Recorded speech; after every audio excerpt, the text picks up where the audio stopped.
ஓம் வாராகி தாயே போற்றி. அனைவருக்கும் வணக்கம். நான் உங்கள் சாந்தி பேசுறேங்க. இன்றைய பதிவுல நாம என்ன பார்க்க போறோம் அப்படின்னு பார்த்தீங்கன்னா, இன்று செவ்வாய்க்கிழமை. வினை தீர்க்கும் வேல் பூஜை செய்யுங்கள், நினைத்தது நடக்கும், முருகனின் அருள் கிடைக்கும் அப்படின்னு சொல்லியிருக்கேன் இல்லைங்களா?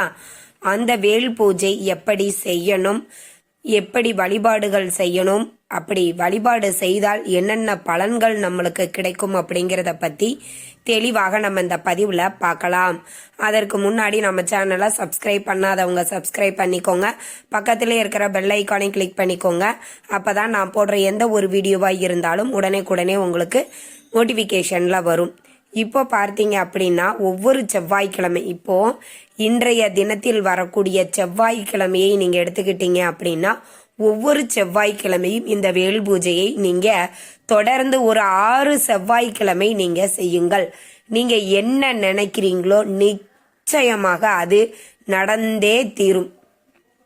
ஏதாவது ஒரு கோரிக்கையை மட்டும் எடுத்துக்கோங்க. இப்போ எப்படின்னா, உங்களுக்கு திருமணம் நடக்கணும், இல்ல குழந்தை பாக்கியம் வேண்டும், கடன் தீர வேண்டும், தொழில் நன்றாக நடக்க வேண்டும், இப்படி உங்களுக்கு தேவையானவை என்னவோ அதை முருகனிடம் மனதார பிரார்த்தனை பண்ணிட்டு ஒரே ஒரு வேண்டுதலை மட்டும் நீங்க வச்சுக்கோங்க.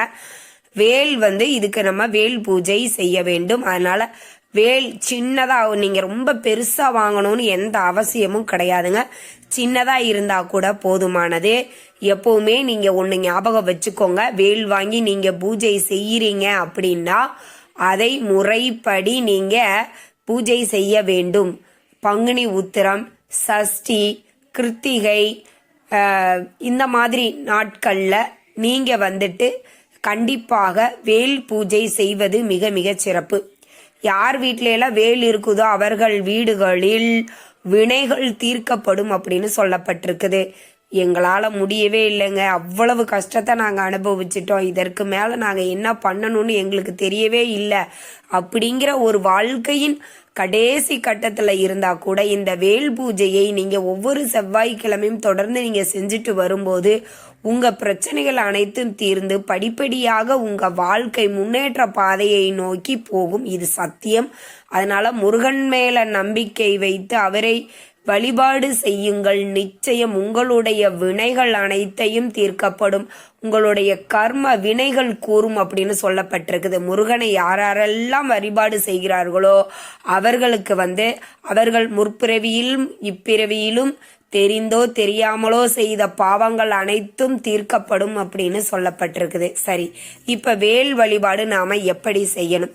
செவ்வாய்க்கிழமை மாலை 6 மணிக்கு நீங்க எடுத்துக்கோங்க. இந்த நேரத்தை எடுத்துட்டு ஒரு வேல் நீங்க வச்சிருக்கிறீங்க அப்படின்னா அந்த வேலை 5 பொருட்களால நீங்க அபிஷேகம் செய்யணும். ஏன்னா இவரை நாம அபிஷேக பிரியர் அப்படின்னு கூட சொல்லுவோம். பால், தேனு, பஞ்சாமிர்தம், பன்னீர், சந்தனம், இந்த மாதிரி 5 வகையான பொருட்கள் உங்களுக்கு என்னெல்லாம் இருக்குதோ உங்ககிட்ட கிடைக்குதோ அந்த பொருட்களை வச்சு நல்லா அபிஷேகம் பண்ணிட்டு ஒவ்வொரு அபிஷேகத்திற்கு அப்புறமும் ஒரு தீபாராதனை கண்டிப்பா காட்டணும். இப்போ ஒரு பால் ஊத்தி நீங்க அபிஷேகம் செய்றீங்க அப்படின்னா பால் அபிஷேகம் முடிந்ததற்கு அப்புறம் சந்தன குங்குமம் வச்சு நீங்க தீபாராதனை காட்டணும். அடுத்தது பஞ்சாமிர்தம் வச்சு அபிஷேகம் பண்றீங்க அப்படின்னா பஞ்சாமிர்தத்தை அபிஷேகம் பண்ணிட்டு மஞ்சள் குங்குமம் வச்சு நீங்க தீபாராதனை காட்டணும். இப்படி காட்டி அபிஷேகம் முடித்து அலங்காரம் பண்ணிட்டு மஞ்சள் குங்குமம் எல்லாம் வச்சுக்கோங்க. இந்த வேலை நாம எப்படி வைக்கணும் நம்ம பூஜை அறையில் அப்படின்னா, ஷட்கோணம் வரைந்து கொள்ளுங்கள். எல்லோருக்குமே தெரியும், ச ர வ ந ப வ. அதை வச்சு நீங்க அதற்கு நடுவுல இந்த வேலை வச்சுட்டு அதற்கு முன்னாடி வெற்றிலை தீபம் ஏத்திக்கோங்க. 6 வெற்றிலையும் நல்ல சுத்தமா அழுகல் இல்லாம கிளியல் இல்லாம நல்ல வெத்தலையா வாங்கிக்கோங்க.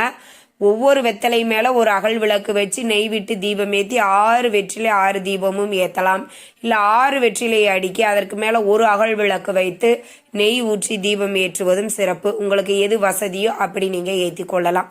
வெற்றிலை தீபம் ஏற்றி வச்சுட்டு வேல் மாறல் பாராயணம் கட்டாயம் நீங்க செய்யணும். இத நல்ல மனதார பாராயணம் பண்ணிட்டு உங்களுடைய தேவைகள் கோரிக்கைகள் என்னவோ அது ஏதாவது ஒரே ஒரு விஷயத்தை மட்டும், ஒரே ஒரு கோரிக்கையை மட்டும் நீங்க நினைச்சுக்கோங்க. உங்களுக்கு குழந்தை பாக்கியம் வேணும்னா எனக்கு முருகா நீயே வந்து குழந்தையாக பிறக்க வேண்டும் அப்படின்னு மனதார பிரார்த்தனை பண்ணிக்கோங்க. பிரார்த்தனை பண்ணிட்டு தீப தூப ஆராதனை எல்லாம் காட்டுங்க. காட்டிட்டு நெய்வேத்தியமாக வந்து உங்களுக்கு என்ன பொருள் வைக்க முடியுமோ அதை வச்சுக்கோங்க. இல்லை ஒரு டம்ளர் பால் கூட வைக்கலாம், ஒன்றும் தப்பு இல்லை. வச்சுட்டு நீங்கள் நல்லா தீப தூப ஆராதனை எல்லாம் காட்டி உங்களுடைய பூஜையை நிறைவு செய்து கொள்ளலாம். வேல் மரல் நிச்சயம் பாராயணம் பண்ணணுங்க, அதை நல்லா ஞாபகத்தில் வச்சுக்கோங்க. பாராயணம் பண்ணிட்டு நல்லா மனதார முருகனை பிரார்த்தனை பண்ணிக்கோங்க. மறுபடியும் இல்லைன்னா முருகன் அர்ச்சனை போற்றிகள், முருகனுடைய போற்றிகள் சொல்லி அர்ச்சனை செய்யுங்கள், மிகவுமே சிறப்பு வாய்ந்தது.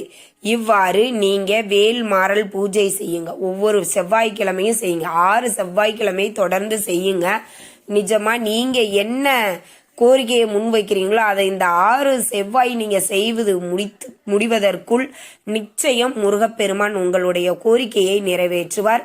இது ரொம்பவுமே நம்பிக்கையானதுங்க. நிறைய பேர் இப்ப வந்து இந்த வேல் பூஜை செய்து நிறைய பேர் முருகனுடைய அருள் வந்து கிடைச்சிருக்குது. நிறைய பேர் என்னுடைய சர்க்கிள்ல வந்து ஒருத்தங்க செஞ்சு அவங்க வந்துட்டு குழந்தை பாக்கியம் வேணும் அப்படின்னு இந்த வேல் பூஜை செய்தாங்களாம். நிச்சயம் அவர்களுக்கு முருகன் குழந்தை பாக்கியம் அளித்து விட்டார்.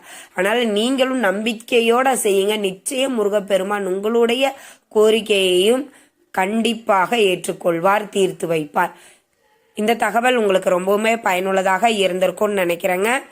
வீடியோ பிடிச்சிருந்தா லைக் பண்ணுங்க, ஷேர் பண்ணுங்க, கமெண்ட் பண்ணுங்க. இந்த பதிவை உங்களுடைய உற்றார் உறவினர்கள் நண்பர்களுக்கும் ஷேர் பண்ணுங்க, அவங்களும் பார்த்து பயன்பெறட்டும். நன்றி, வணக்கம்.